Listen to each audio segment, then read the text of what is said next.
Muy buenas noches para todos. Espero que me escuchen bien. Voy a esperar un minutito más mientras se conecta mi colega Lorena Ruiz para que demos comienzo a este live de la noche de hoy. Un momento que Lorena me dice que no puede unirse. Vamos a intentar.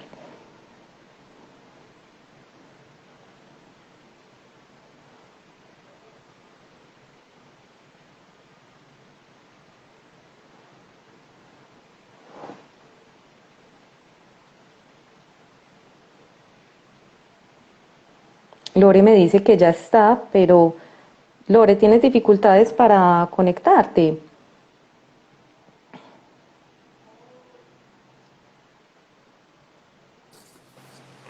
Listo.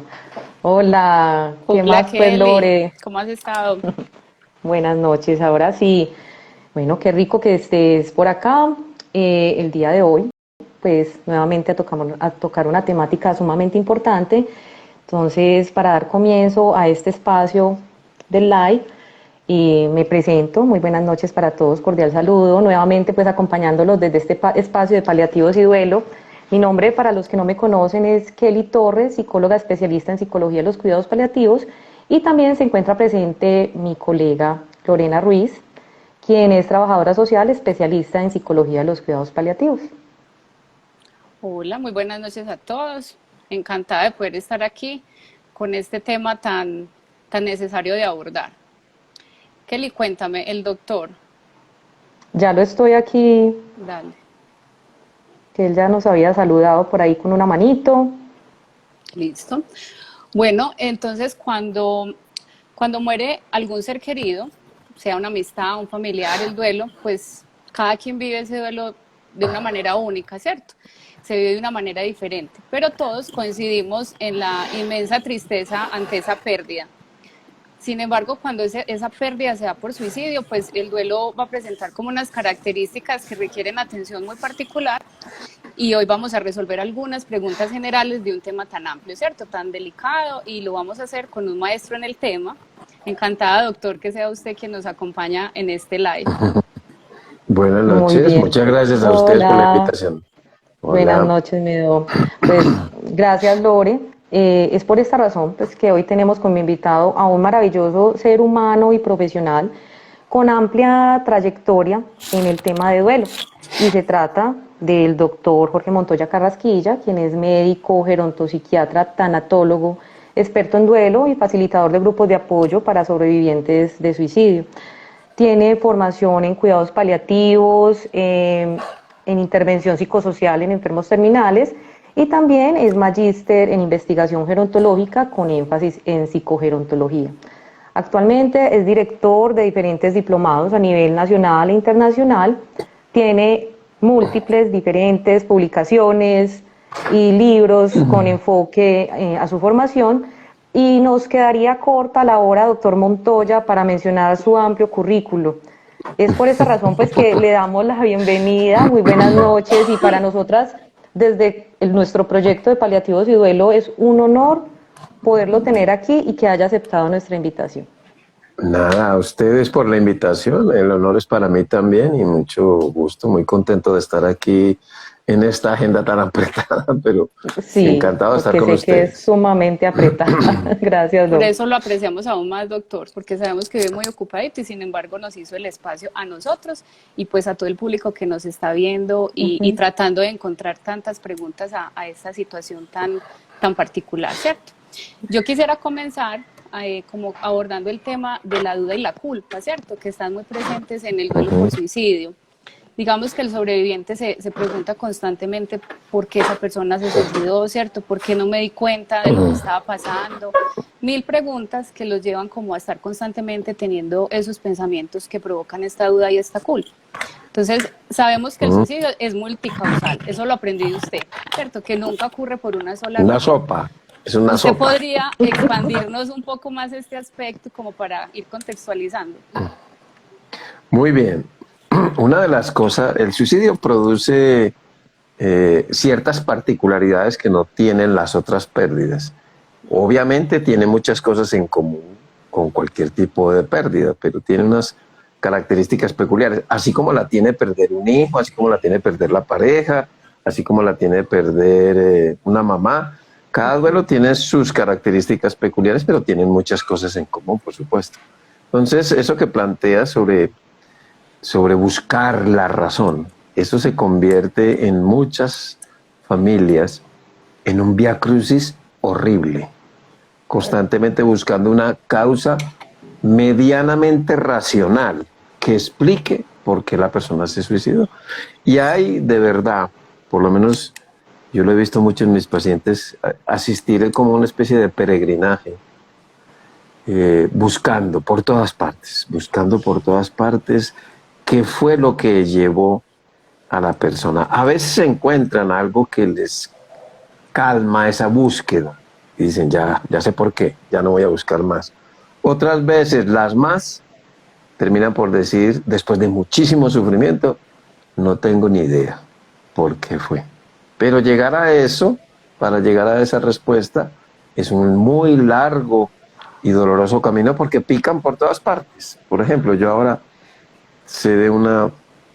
tengo un paciente que está muy académico, ¿no? Muy racional, muy intelectual, buscando artículos por todas partes que expliquen por qué su hijo se suicidó. Y vuelvo y repito, el sufrimiento es muy grande. Y generalmente no hay una razón, porque no hay nada que justifique el dolor. Por eso yo siempre le digo a la gente, es que al suicida no se le puede entender aquí. Y la mayoría de las veces buscamos explicaciones racionales. Y donde tenemos que buscar es en la emoción, en el corazón, en el sentir. Y casi todo lo que buscamos son explicaciones neurobiológicas hasta que le dicen a la gente, es que eso es genético. Claro, es más fácil decir genético que decir que nuestro sistema educativo está equivocado, que no estamos atendiendo los duelos en la infancia y que el principal factor de riesgo de psicopatología en la vida adulta y en la adolescencia es una pérdida afectiva en la infancia. Y a eso sí no le paramos bolas, pero buscamos explicaciones aquí. Obviamente, como todas las pérdidas, la segunda parte de tu pregunta, como todas las pérdidas, tienen culpa, porque la culpa es de presencia normal en todo tipo de pérdidas. Solo que en el suicidio suele ser un poquito más intensa y obviamente, antes de hablar de cuál tipo de culpa, hay que explicar que manejamos dos tipos de culpas. Una culpa racional, que es la que tiene que ver directamente con la causa de la muerte. Por ejemplo, yo lo empujé para que se cayera y se mató, pues es culpa mía. Le di una sobredosis para que se muriera y se murió, pues eso es culpa mía. Eso no es una culpa que se presente como un síntoma durante el duelo. La que sí es un síntoma tan normal como tener dolor, tristeza, angustia, desesperación, vacío, soledad, incertidumbre, etcétera, etcétera, es la que llamamos la culpa irracional. La culpa irracional no tiene relación directa causa y efecto, sino que se presenta con el único propósito de entender lo que pasó en términos que sean comprensibles para uno. Y se presenta con esas dos palabritas famosas de si hubiera o debería. Si hubiera hecho esto, si hubiera hecho lo otro, hubiera hecho esto, hubiera hecho lo otro. Pero la culpa en el suicidio va muy ligada a otro síntoma muy doloroso que se llama fracaso de rol. Te da la sensación de que si tu hijo se suicidó fue porque no fuiste buen papá, o no fuiste buena mamá, o no fuiste buena pareja, o no fuiste buen hermano. No es porque uno no lo haya sido, sino que eso nos lo hace pensar. Entonces digamos que el agravante de la culpa en el suicidio es que va muy ligado de esa sensación de fracaso de rol. Muy bien, doctor, mil gracias por esa explicación. En esta misma línea, ¿usted nos podría contextualizar en qué se diferencia el duelo por suicidio de otros tipos de duelo? Bueno, primero digamos que tienen en común. Lo que tienen en común es que es un dolor, es una pérdida, ¿no? Es una pérdida que hace parte del grupo de pérdidas que contemplamos como pérdidas súbitas, ¿no? El suicidio es una muerte súbita y le diferencia ciertas particularidades, además de que es una pérdida violenta en la mayoría de los casos, así sea que se quedó dormidito porque se tomó unas pastillas, siempre será contemplado como una muerte violenta.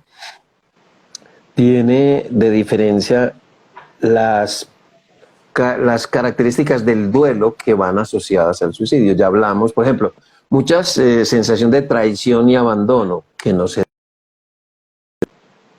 La sensación de fracaso de rol, la culpa, el enojo, el estigma, el miedo, el pensamiento distorsionado, las distorsiones cognitivas que se asocian en estos casos. Todas esas son particularidades que lo diferencian.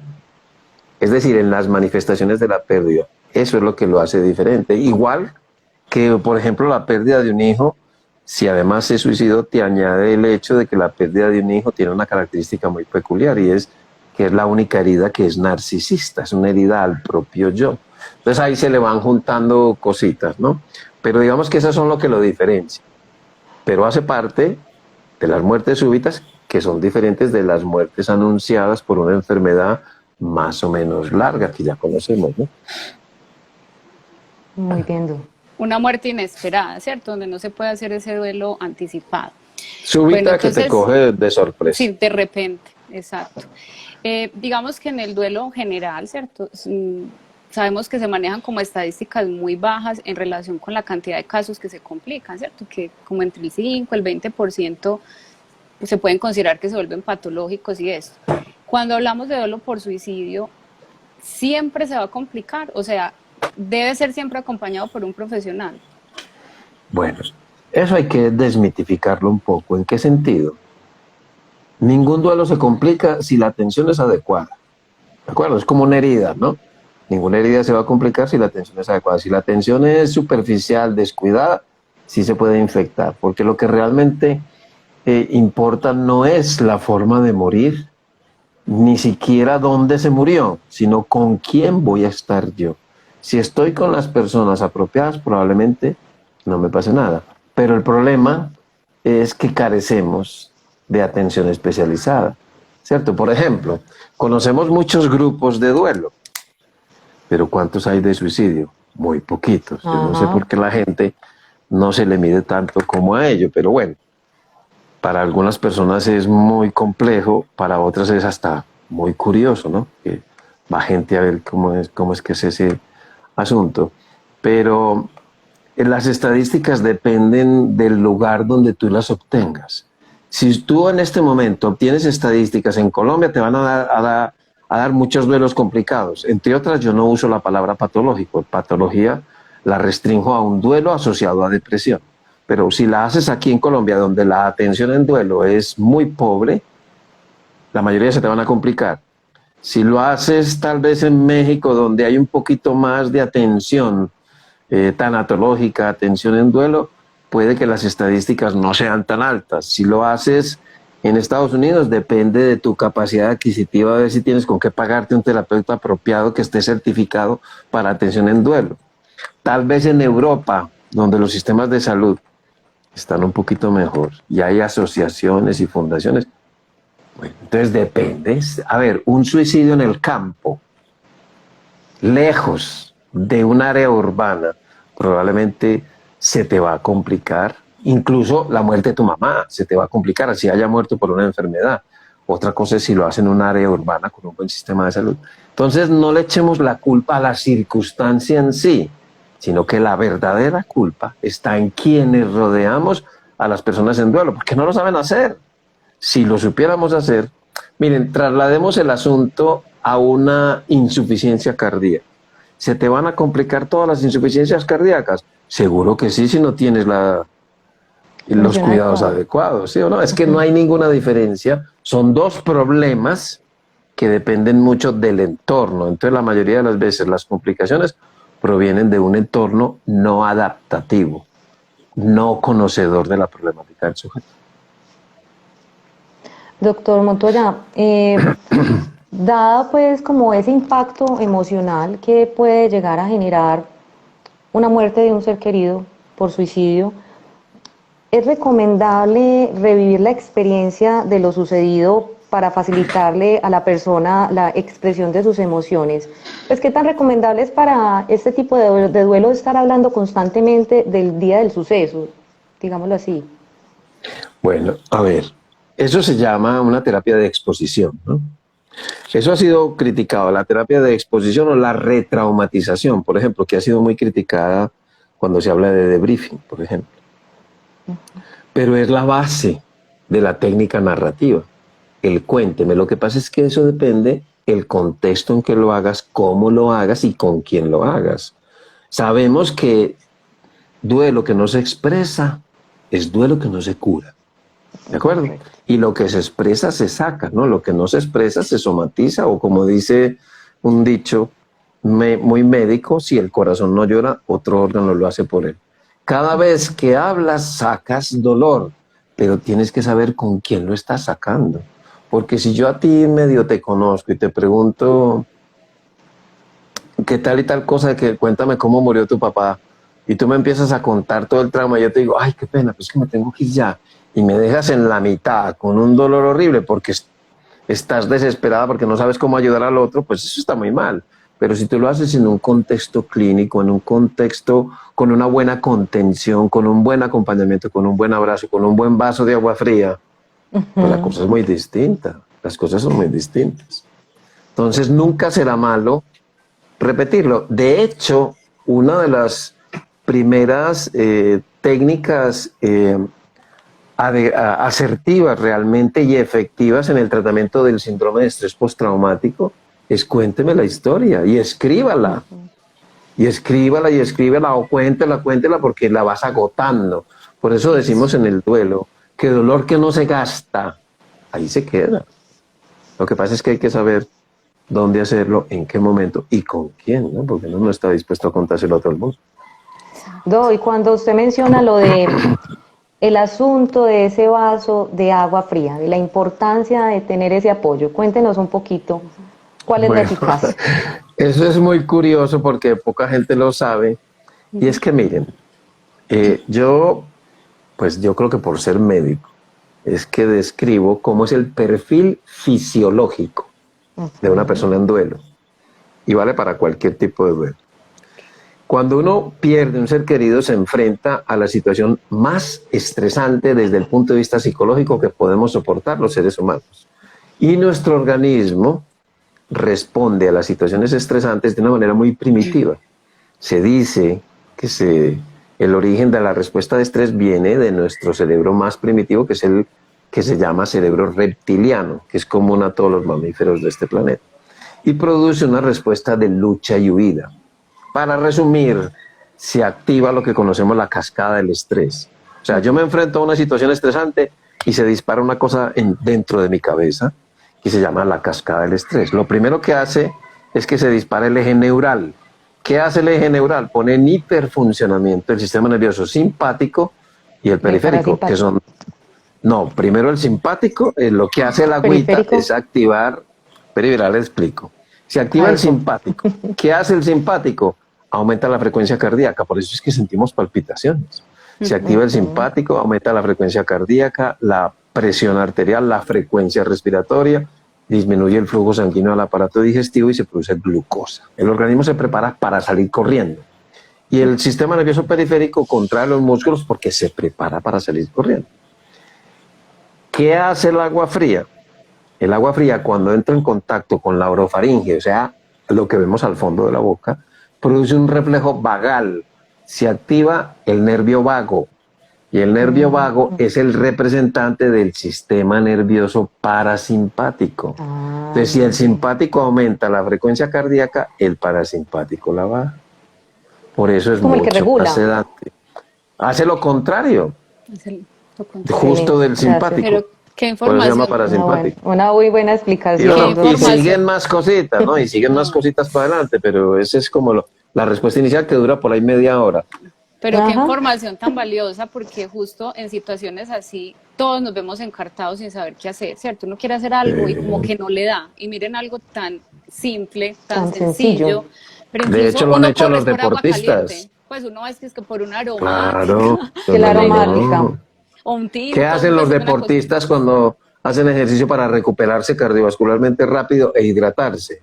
toman agua panelita caliente, piden una aromática, pues no, piden agua fría, ¿sí o no? Líquidos Qué, fríos, frío, frío, frío. qué belleza de tip, porque de verdad que pues aplica para cualquier persona, que lo tengan ahí bien grabado en sus cabecitas, porque vean, en cualquier momento de estrés, su vasito con agua. Y Yo de fíjate hecho que hoy Muy no lo de, puse, práctico, pero para los lives yo muy lo uso, práctico. porque yo ya nosotros bien estresada. lo hemos usado mucho con el personal de primera línea de COVID en México y cuando se transmiten las malas noticias siempre se le entrega a la persona un vasito de agua fría. Y Qué falta, miren, importante. falta ese eje neural, no dura sino media hora y luego se dispara el eje neuroendocrino, que básicamente es producción de grandes cantidades de adrenalina y noradrenalina, que eso es lo que realmente nos puede matar, porque la probabilidad de un evento cardiovascular aumenta hasta 21 veces en las primeras 24 a 48 horas. Pero ahí otra vez la fisiología nos sirve para bloquear. Es decir, una benzodiazepina, un antidepresivo es como una escopeta a ver qué es lo que cae. Y eso tarda en actuar. En cambio, si queremos que la persona se calme más rápido, si queremos que esas soledades de angustia aguda, que es un síntoma típico de la fase inicial del duelo, no sean tan intensas o se disminuyan, pues lo que tenemos que hacer es bloquear lo que está detrás. ¿Qué hay detrás de la ansiedad? ¿Qué hay detrás de esas soledades de angustia aguda? Pues adrenalina y noradrenalina. Y básicamente Ahorita lo eso que- se bloquea con un beta bloqueador que bloquea los receptores de la adrenalina, uno mundialmente conocido. Pero bueno, dejémoselo a los médicos para que no se vayan a correr Sí, ustedes a la médica. A medicarse, sí, no, pero sería pues total.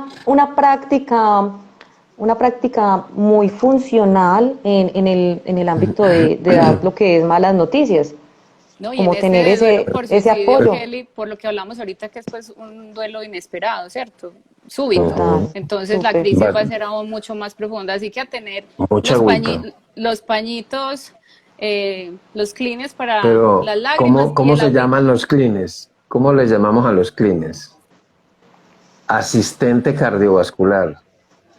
Porque las lágrimas son salud cardiovascular. Y si es algo que te está Sí. limpiando las lágrimas, pues es un asistente Un cardiovascular. asistente, qué belleza. Tráigame el asistente cardiovascular. Tráigame Qué el asistente. belleza. Pero vea, son cositas que ahí riéndose uno, se le graban y muy Excelente, súper. apropiadas.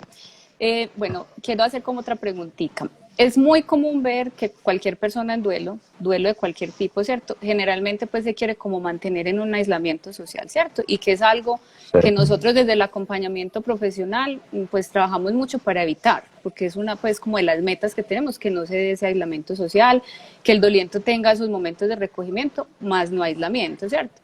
Cuando hablamos de duelo por suicidio, puede aparecer, usted lo mencionó ahorita, un factor muy particular que es ese sentimiento de vergüenza. Usted lo mencionó como El ese estigma estigma. social. La estigma Exacto. social. Sí. Entonces, por lo que pasó, ¿cierto? Y esto agobia pues al sobreviviente aún mucho más. Entonces, ¿afectaría esa vergüenza como para que se intensifique ese aislamiento social? ¿Y cómo podríamos manejar como ese aspecto ahí? Muy bien, mira, para uno recuperarse, yo en todos estos años hasta matemáticas le he puesto al duelo y tengo unas formulitas, pero esta es R es igual, R' es igual a RI más RE. ¿Qué significa eso? La recuperación es igual a la suma de mis recursos internos más mis recursos externos. Recursos externos. Los mejores resultados se dan cuando se utilizan ambos tipos de recursos. O sea, quitar los recursos externos lo único que hace es complicar todavía más el proceso. O sea, el aislamiento no es un buen compañero para el duelo. ¿Cómo lo solucionamos? Lo mismo que pasa cuando pierdes una mascota. Tú pierdes una mascota y no te sientes cómodo en un grupo de duelo de humanos, porque pareciera que te discriminaran. En el caso del suicidio, el mejor lugar para un familiar de una persona que ha perdido un ser querido por suicidio es al lado de otras personas que han perdido seres queridos por suicidio. O sea, Con los quienes grupos de identifican. duelo para familiares de personas que se han suicidado. Ese sería el mejor lugar para estar. Lo que pasa es que volvemos a lo mismo. Hay muy poquitos. Desafortunadamente urge tener grupos de duelo. Si no tienen un grupo de duelo por suicidio, vayan a un grupo de duelo normal, mixto, o es un grupo de padres, si fue el hijo el que se suicidó, o de viudas y viudos si fue la pareja, pero vayan a un grupo. ¿Por qué? Porque los grupos, yo sé que no toda la gente se siente cómoda en los grupos, pero los grupos tienen una particularidad y es que estás ante un montón de personas que te están mostrando cómo lo están haciendo, no porque se leyeron un libro, sino porque es vivencial. Si una persona de ese grupo te dice, mira, yo en ese momento de angustia me tomé un vaso de agua fría y me calmé, no fue porque lo leyó en un libro, fue porque lo vivió. vivió y lo hizo. Lo experimentó. Y eso solo se ve en los grupos de duelo. Pues yo me voy a adelantar ahí a una preguntita que era más luego, pero aprovechemos que estamos ya pues como en ese contexto de los grupos, ¿cierto? Porque venimos diciendo que hay muy pocos. De hecho, nosotros desde el acompañamiento que hacemos, el único que conocemos es el suyo. De hecho, para allá siempre pues enviamos a todas las personas, ¿cierto? Cuéntenos un poquito para los que no entienden bien de qué se tratan estos grupos de apoyo, como cuál es esa dinámica del grupo, de pronto que nos compartan la información del grupo suyo para que la gente lo tenga ahí como un recurso. Claro que sí. Bueno, un grupo de duelo es un grupo de apoyo, ¿no? De apoyo mutuo, que tiene, por supuesto, una estructura, tiene unas reglas que hay que respetar, que se leen siempre al inicio del grupo para que la gente sepa cómo funciona. Luego tiene su estructura. La estructura consiste en el encuadre, que son las reglas y el propósito del grupo, la presentación. Dentro de las reglas no es obligatorio hablar, allá no, la gente no tiene que hablar si no quiere. Luego de la presentación hay una bienvenida, un desarrollo y un cierre. El propósito fundamental de los grupos es tener un lugar donde compartir con otras personas que están viviendo algo parecido a lo tuyo. Quizá lo más importante es un lugar donde compartir estrategias de afrontamiento, es decir, formas de enfrentar un problema que lo estás viendo en otras personas. También es un lugar donde aprendes mucho del duelo, ¿no? De la pérdida, aflicción y luto, por el gran desconocimiento que tenemos de ello. Tiene muchísimas ventajas el estar en un grupo, y los hay de todo tipo. Los míos siempre han sido abiertos y heterogéneos. ¿Qué significa eso? Que la gente puede ir todas las veces que quiera, ¿de acuerdo? Y heterogéneo significa que son personas con diferentes tipos de pérdidas. Puede estar el que perdió la pareja, el que perdió el hijo, el que perdió la mamá, el que perdió el hermano, el que perdió el amigo. Esos serían los grupos mixtos. Pero hay un poco más de heterogeneidad cuando hablas de grupos de padres que han perdido hijos, grupos de viudas y viudos, grupos de familiares de suicidas, grupo de duelo perinatal, grupo de niños. O sea, ya los haces un poquito más homogéneos, siendo ellos mismos en sí también heterogéneos, porque hay personas, por ejemplo, en el grupo de padres, el que se le murió el hijo hace 8 días, el que se le murió el hijo hace 2 años, el que se le murió hace 5 años. Entonces, tienen algo de heterogeneidad. Mi grupo de suicidio, pues, si quieren estar, es para familiares de personas que se han suicidado. Simplemente se dirigen a mi correo electrónico, me escriben, porque eso se cita bajo una lista de correo. Yo tengo los correos y les mando el link, porque es un link que es privado, porque la idea es que no se aparezca cualquiera por ahí, sino que es para familiares. Entonces me mandan un correo, yo les mando el link al correo que me envíen, y por ahí unos 15 o 30 minutos antes de comenzar el grupo reciben el link para que entren. Y ahí sí pueden entrar, pues ojalá que entren el mayor número de familiares posibles. Ese es... Yo acabé de pero ese escribir no es ahí el correo. la Ese es página el de Instagram. Monte de Olla. Sí. Sí, para ahí lo pueden seguir. El email, mi correo yo lo escribo es... acá. Sí, escribe montedeolla@gmail.com. Ah, perfecto. Muy importante esa aclaración, doctor, pues con el ánimo de que no sea, como usted dice, que no se aparezca cualquiera, como con la idea de entrar a fisgonear o como desde la curiosidad, sino ante todo, pues desde las necesidades, desde el respeto y sobre todo desde la confidencialidad, que es sumamente importante en las normas que tiene un grupo de apoyo. Muchas gracias por la aclaración. Dado que hemos venido pues como hablando de todas de esos comportamientos y reacciones pues emocionales, y que sabemos que en el proceso de duelo aparecen una serie de síntomas, ya sea pues cognitivos, físicos, conductuales. Entonces, ¿cuáles serían como los más comunes en este tipo de duelo, ya sea por suicidio, y como qué tipo de pensamientos pueden surgir? Bueno, vamos a hablar de los... Yo no suelo hacer esas diferencias, ¿no? Pero menciono los síntomas más importantes. Primero, lo primero Vale. que hay es incredulidad, ¿verdad? Uno no cree que esto sea verdad. Obviamente, cuando uno se da cuenta que sí es verdad, pues niega.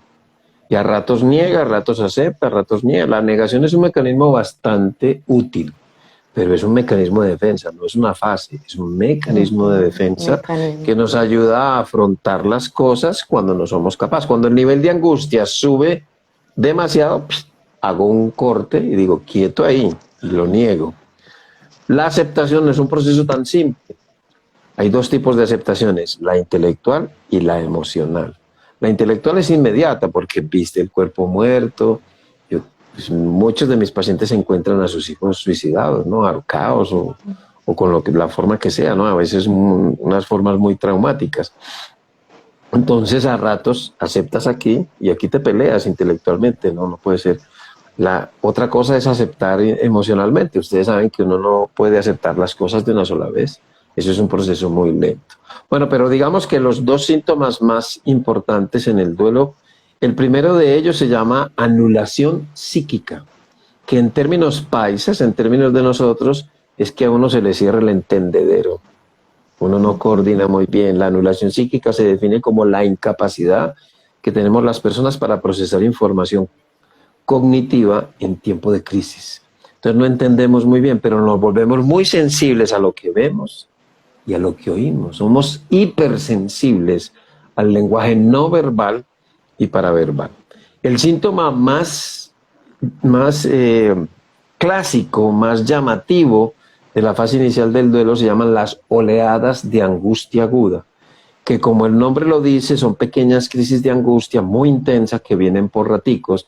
Cada vez que algo o alguien nos recuerda agudamente la pérdida, se viene como un jarro de agua fría encima, con una presión en el pecho, un vacío en el abdomen, unas intensas ganas de llorar, pensamientos con el ausente, lloras, descargas. Ahí es donde sirve el vaso de agua. Y vuelve y se calma, y vuelve y juega cada vez que alguien o algo nos lo recuerda.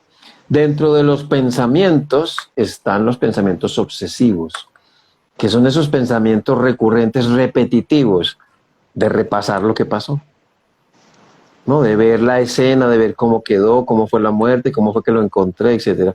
Y eso tiene un propósito adaptativo, porque si se te está repitiendo, te está diciendo, mire que sí pasó, mire que sí pasó, mire que sí pasó. O sea, te ayuda a la aceptación intelectual, pero pueden ser muy dramáticos, como encontrar a un ser querido ahorcado. Eso es muy doloroso y yo recuerdo hace muchísimos años, tantos años que no habían celulares en ese entonces. Y yo le digo siempre a la gente, ustedes no sabían que vivíamos antes de los celulares, porque mucha gente le queda como difícil creer eso. Entonces le dije a una mamá que había encontrado a su hijo en esas condiciones, que se buscara una foto, de esas fotos que todos tenemos que con solo verlas, inmediatamente nos reímos, porque está muy graciosa la foto. Puede ser del hijo, puede ser de cualquiera, el caso es que sea muy gracioso. Y cuando se presente ese pensamiento martirizante, te concentras en la foto.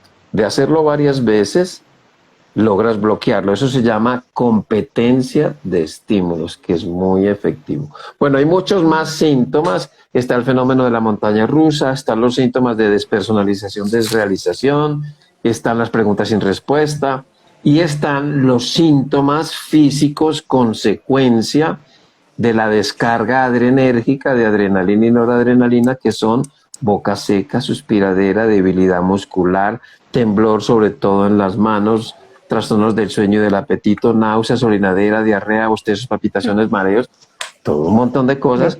Y no es porque yo me esté enfermando, es porque como ya no me gasto, me quedo con un exceso de energía, que es la adrenalina y noradrenalina, y eso tiene sus efectos secundarios porque no la gasto. Una de las cosas que todo ser humano que perdiese un ser querido debería de hacer para gastarse ese exceso de esas sustancias es hacer ejercicio, moverse, porque esas hormonas fueron diseñadas para una respuesta motora, entonces habría que moverse. El ejercicio también gasta adrenalina y noradrenalina y sería lo más sensato, ¿no? Lo primero. Pero de ahí su frase, ¿cierto, Doc? Dar la Pensar fórmula. poco, sentir mucho y moverse siempre. Por eso es que esa frasecita, ¿sí? Ya hoy lo abordamos como en todas las preguntas, ¿cierto? No racionalizar tanto, vivirlo desde la emoción y ya entendimos por qué lo de moverse. Porque hay que Muy moverse, importante. sí. Perfecto. Bueno, veo pues que es demasiado importante entender eso de que revivir el suceso es beneficioso. Constantemente, ¿cierto? La familia por ayudarnos, por calmarnos, pues nos dice todo lo contrario, o los amigos, ¿cierto? De que ya no hablemos más de eso para que no te pongas mal. Entonces, Que no se martirice. Pero no, lo que uno no debe hacer es, no hablemos más de eso para no martirizarte más, sino es, ¿quieres que sigamos hablando o prefieres cambiar de tema? Que me pregunten, es que se les olvidó que hay que preguntarle a la persona en duelo cómo quiere hacer ¿qué las quieren? cosas. Es verdad. ¿Qué Sí, quieres? porque habrán muchos que de verdad no quieren hablar del tema desde ellos, ¿cierto? Pero otros que tienen esa necesidad. Entonces, sí, vean Así una somos pregunta las tan sencilla. personas. Fíjate, así somos las personas. Si me preguntan, porque me preguntan. Y si no me Se me preguntan, preguntan. ni siquiera me preguntaron. Entonces, ahí lo más fácil es preguntar qué es lo que quieres hacer y aquí estoy para Exactamente. para que bailemos como quieras. Bueno, Así ya es. abordando un poquito lo que tiene que ver con los niños y los adolescentes, ¿cierto? Entonces, sabemos que cuando hablamos de los procesos de duelo con ellos, pues la recomendación siempre va a ser hablar con la verdad, ¿cierto? De que esa verdad debe ser dosificada, por decirlo así, según la etapa o la edad en que esté el niño. Sabemos también que es muy importante hablar de la causa de muerte como principio fundamental para ir elaborando adecuadamente el concepto de muerte, ¿cierto? Lo que ellos van a ir construyendo. De usted también aprendí que ellos pues tienden como desde su pensamiento de fantasía a culpabilizarse mucho de la muerte de su ser querido, así no sea por suicidio, cualquier tipo de muerte. En el duelo por suicidio, ¿todas estas recomendaciones serían válidas también? ¿O hasta qué punto se puede hablar de la causa de muerte con los niños en este caso? Bueno, mira, yo hago siempre que tengo una familia un ejercicio que se los voy a hacer a ustedes aquí. Y llego y cojo un papelito y les digo, ¿qué ven ahí? ¿Qué se ve ahí? Punto rosado. ¿Cierto? Eso dice toda la gente. Sí. Y yo le digo, bueno, se vio un punto rosado, pero mucha cosa blanca por aquí, ¿no? Un cuadrado un punto blanco. con un punto ahí, nada. Pues cuando uno piensa en suicidio, casi siempre ves el punto rosado. Yo les digo, no, tenemos que centrarnos en que tu ser querido era todo esto. No solamente el punto rosado, era todo esto. Entonces hay que rescatar al muerto de su causa de muerte. Porque nosotros nos tenemos que afligir es porque ya no está, no por la forma en que se murió. Por eso, a diferencia de otras circunstancias, realmente lo importante no es cómo murió la persona, sino cómo le vamos a ayudar a ese niño a vivir sin su ser querido. Que habrá que decirle, sí, por un principio muy básico. Y es que recuerden, y recordemos todos, que los niños son los mayores expertos del mundo en leer la comunicación no verbal y paraverbal. Y una de las cosas que más angustia a cualquier ser humano, incluyendo a los niños, es que no haya coherencia entre lo que dices por la boca, lo que expresas con tu cara, con tus ojos, y lo que expresas con el tono de la voz. Y resulta que lo que dices, el 7% solamente es con palabras, el 93% es no verbal y paraverbal. O sea, si le mientes al niño, el niño se da cuenta, y como dijiste hace un rato, si a un niño no se le dice la verdad, fantasea. A ver, mi mamá me está diciendo unas cosas que yo no entiendo, debe ser por culpa mía. Y empiezo yo a fantasear, y la fantasía en los niños es a veces más terrorífica que la muerte, que la verdad misma. Entonces, ¿cómo se hace con el suicidio? Recordemos que a los niños siempre que les vamos a hablar algo, hablemosle con los tres muy. Por ejemplo, si tú le dices a tu niño, es que el abuelito se murió porque estaba muy enfermo.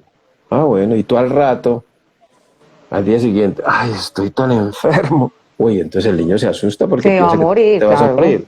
Entonces hay que decirle, se murió porque estaba muy, muy, muy enfermo.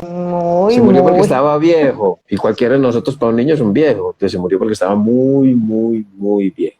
Entonces en el niño, si es el caso del suicidio, y si es un suicidio, la mayoría son afectivos, se murió porque estaba muy, muy, muy triste y no encontró quien le calmara la tristeza. Pero aquí es donde le tenemos que añadir el ser esperanzadores y decirles, pero cuando uno comunica lo que está sintiendo y busca ayuda, siempre encontraremos quien nos pueda ayudar en este sentido, porque esa es la diferencia, ¿no? En que tú lo digas, en tu casa, que eres esperanzadora, a que lo escuchen por la calle, porque por la calle le van a hacer bullying y no Y el va a haber, estigma. y no va a haber un acompañamiento de palabras de esperanza. Por eso es que hay que decírselos, pero si el niño está jugando, no es tú, venga, pues yo le digo, ¿no? Cuando nos dé pie, eso se llaman momentos pedagógicos. Cuando estemos hablando, algo surgió de la muerte o del tío, entonces ahí se habla.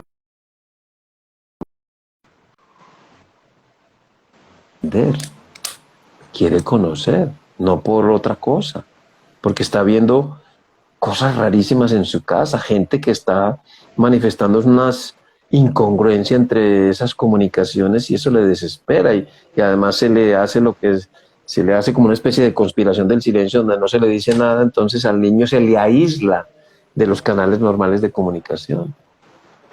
En ese afán de Complicado. dizque proteger, ¿cierto? Sí.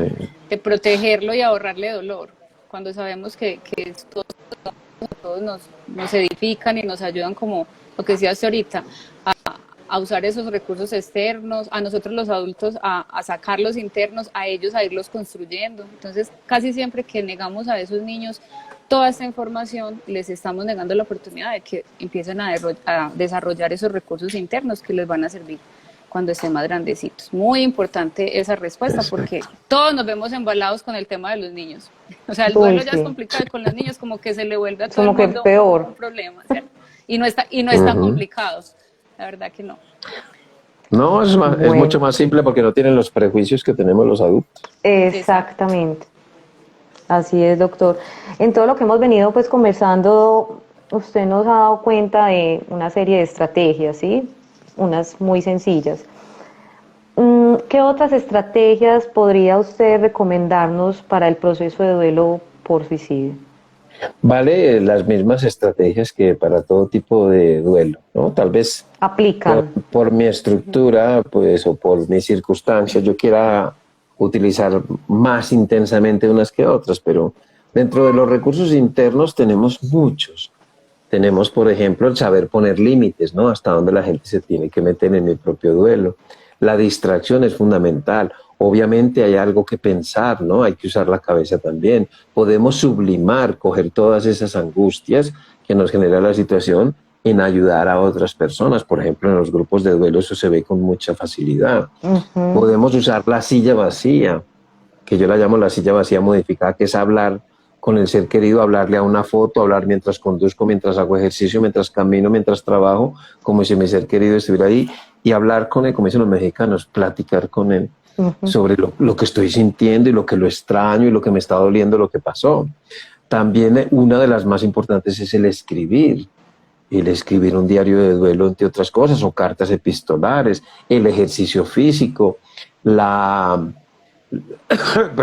arte como estrategia para descargar las angustias. En la película, por ejemplo, ¿cómo es que se llama? Más allá de los sueños. Más allá de los sueños, sí. Que utilizan mucho el arte para expresar las angustias. La información que es fundamental para el duelo. Lo que yo llamo la atención dividida. Miren, esto es un tip también muy importante. Si yo tengo un paciente delante de mí que me está contando su historia, todo el contenido narrativo va a estar cargado de muchísima angustia, ¿verdad? Pero si yo le doy en la mano un objeto y le digo, quiero que cojas en la mano el objeto y le estés dando vueltas y me sigues contando, ¿qué pasa ahí?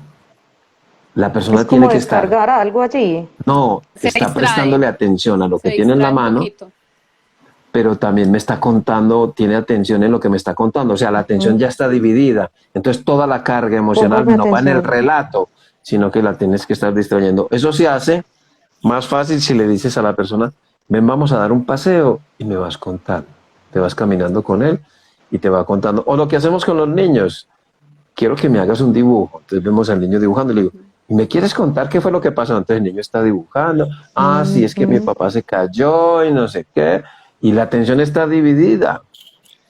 Obviamente la espiritualidad es una estrategia también fundamental. Fundamental. Esos son de las que me acuerdo en este momento, de los recursos internos. Y de los externos, pues está un terapeuta, está el grupo de duelo, está el ayudar a otros, está la religión, está los rituales funerarios, está las visitas al cementerio. Pues hay un montón de estrategias que nos van a servir. Los libros de autoayuda, un montón de recursos. Y que las Doc- combinaciones son muy efectivas, ¿no? Combinar varias estrategias. Esa estrategia. Bien, excelente. Doc, cuando usted nos habla de sus libros, ¿usted nos podría decir más o menos cuántos libros tiene o algunos títulos o dónde se podrían Yo tengo conseguir uno estos aquí libros? con autógrafo y todo. Ah, sí, sí, sí. A ver, ¿cuál es? Que no lo veo. Ah, sí, el Cuidados al de final de la vida. Cuidados al final de la vida. Bueno, pues yo tengo muchos. Tengo contabilizados 28. Aquí en Colombia se consiguen algunos. Por ejemplo, con Paulinas hay 3, con ediciones Paulinas. Hay 2 el de Envejecer con Alegría, el duelo, guía y orientaciones prácticas, y qué difícil es decirte adiós, que son actividades para trabajar con niños. En Trillas, que solo hay en Bogotá, en Trillas tengo 4, que son cuidados al final de la vida, guía del duelo, pérdida, aflicción y luto, y manual para personas en duelo, que es mucho de intervención en crisis. Y uno con enfoque en esta temática de duelo por suicidio, o se abarca Pues como en todos los que se ha en todo, en el guía, publicado. el duelo, guía y orientaciones prácticas tiene un capítulo sobre el suicidio. Es que yo El pienso, duelo, o guía y orientaciones prácticas. por lo menos yo hoy aprendí algo sumamente importante, y el Doc lo decía ahorita, no sé por qué no hay grupos de duelo, como que a todo el mundo le da susto acompañar esto, y lo que aprendí es que no se diferencia tanto de los otros, ¿cierto? Las intervenciones, los acompañamientos, lo que decía usted ahorita, los recursos internos, los externos, todo es muy parecido. Va a tener sus particularidades, pero entonces es también como una invitación hoy a los profesionales que nos acompañan en el live, que quitemos como este sustico y nos abramos a hacer estos acompañamientos como sin todos esos mitos y todas esas ideas que tenemos ahí que no son, ¿cierto? Porque de verdad que estadísticamente es mucha la gente afectada con esto. Hay muchos, en Pues como de darle la Amazon.com tengo importancia muchos del libros también de reconocimiento. eso. ¿Sí? Yo tengo muchos libros, Excelente. como les digo, en Amazon.com, y hay muchos con muy diferentes temas, incluyendo los de los grupos, ¿no? Cómo crear grupos y todo eso. Bueno, de Allí hecho, estaría nosotros empezamos perfectamente la información. nuestros grupos mixtos de la mano también del maestro, que nos dio toda la estructura y la seguridad de saber que lo estábamos haciendo bien. Y contamos también pues con grupos de apoyos mixtos, pero los de suicidio, todos van para donde él. Vamos a tener que ponernos Todos también Bienvenidos van aquí son. como más directo animaditos. todos van directo Bienvenidos hacia el son. doctor Montoya. Muy bienvenidos. No, súper, súper. En ese orden de ideas, pues a ver, vamos, ¿cómo estamos de tiempo, Lore? Si no, ya hay que ir cerrando, porque acuérdate que a los 60, Sí, se cierra. corta Bueno, bruscamente. sí, eso pues yo creo que acá nos podríamos quedar eternamente, doctor Montoya, No, con usted, yo lo porque exprimiría todo lo que pudiera. total, el Cuando quieran, aprendizaje, muchachas, cuando quieran. cómo nos Sí, nutre, a mí, cómo a mí nutren me estos gusta un encuentros. poquito más Zoom, porque Sí, Zoom lo hago por Facebook y no hay límite de exacto. tiempo, Ah, ¿cierto? ujú. Esa es la ventaja que tiene Yo el también soy Facebook. más de Facebook. Lo que pasa es que la gente más joven le gusta el Instagram. Sí, sí, los jóvenes dicen que es A que mí eso ya me es de gusta más el viejos. Facebook, total. No, pues es que ya esta es la herramienta del momento Total. y sobre Sí. todo para este tipo de espacios como los live. Eh, Doctor, bueno, en ese orden de ideas ya como para ir cerrando, una frase que usted nos quiera dejar, una síntesis de lo que es este proceso de duelo, de cómo se vive el duelo por suicidio. Bien, yo diría que si nosotros queremos entender a nuestro familiar que se suicidó, no lo hagamos tanto con la cabeza, hagámoslo más con el corazón. Es desde la emoción donde tenemos que empezar a entenderlo. En el suicidio, yo recuerdo hace muchos años, recién estaba empezando un canal de televisión local aquí, muy peculiar, y me invitaron a un programa que llamaron El suicidio, un acto de cobardía o de valentía. Y yo les dije que el suicidio no es ninguna de las dos cosas. Es como un mito. Aunque mucha gente, exacto, aunque mucha gente hay que ser muy valiente y el otro hay que ser muy cobarde, no.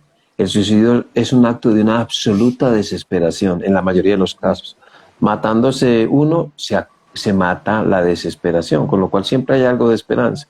Por eso tenemos que entender a nuestro familiar que fallece por suicidio, no con la cabeza, sino con el corazón, con la emoción.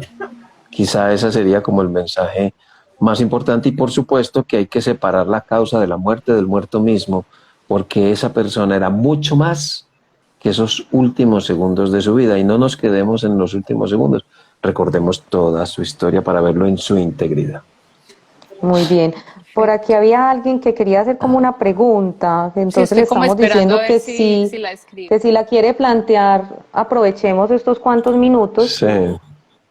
para que la formule y a ver si el do alcanza a responderla. La estaba haciendo GPMM 2019. Vamos a esperar a ver un ratico a ver si le da. Sí, porque preguntas me imagino. Nosotros tratamos No, pues es como de que cubrir lo más general, porque una hora es muy tendríamos cortica que para hacer eso que solo un live o de muchas horas de solamente Dice el miedo a exclusivo morir. de preguntas. el miedo a morir, pero no la formula como muy claro.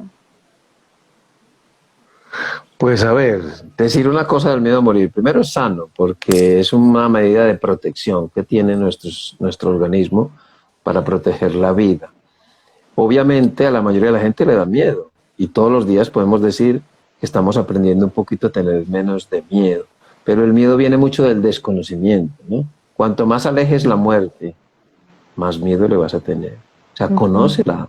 Eso es un principio muy básico en psicología y en psiquiatría, ¿sí o no? Un suceso cualquiera será tanto o más angustiante cuanto más lo desconozcas, por eso hay que conocer. Hay que educarse. Si nos da miedo, no pasa nada. Si yo trabajo con muertos y me da miedo la muerte, pues ahí sí me estoy martirizando, pero si de vez en cuando se me va a morir alguien y no tengo que pasar delante de una funeraria todos los días, ni tengo que entrar a un hospital, pues no pasa nada. Si ya es pánico, ya sí buscaremos el acompañamiento psicológico, ¿verdad? Bueno, Muy perfecto. bien, bueno. Entonces ya pues como cierre de este espacio quisimos traer pues como una nota importante con respecto a estadísticas donde nos dice que anualmente cerca de 800.000 personas se quitan la vida y muchas más intentan hacerlo. Que cada suicidio es una tragedia que afecta a familias, comunidades y países y que tiene efectos duraderos para los allegados del suicida como tal, y que cada acto suicida afecta a un mínimo de 6 personas en función del vínculo afectivo que exista. Así que podríamos calcular más o menos que alrededor de 4.800.000 personas se ven afectadas anualmente por una pérdida de suicidio. Bueno, entonces con esa notica, pues esperamos que este live contribuya en algo a un mejor entendimiento a nivel social sobre esta situación, que es importante dejar de enfocarnos en las circunstancias para que podamos acompañar mejor a las familias que transitan un duelo por suicidio. Doctor Montoya, no tengo palabras para manifestarle toda la gratitud. De verdad que fue un honor que nos pudiese acompañar en este espacio, en nuestro proyecto de Con mucho paliativos y gusto. duelo, y que nos encantaría volverlo a tener por aquí. Claro que sí, cuando quiera. De parte de todo nuestro Cuando equipo quiera, de cuidados muchachas. paliativos y duelo, muchísimas gracias. Y un fuerte abrazo, doctor. Con mucho gusto. Un fuerte Bueno, abrazo y a su servicio, doctor. Una feliz noche. gracias, igualmente. Gracias por su tiempo. Chao. Gracias, Lore. Gracias a Chao. todos. Una feliz noche. Feliz Que estén noche. muy bien.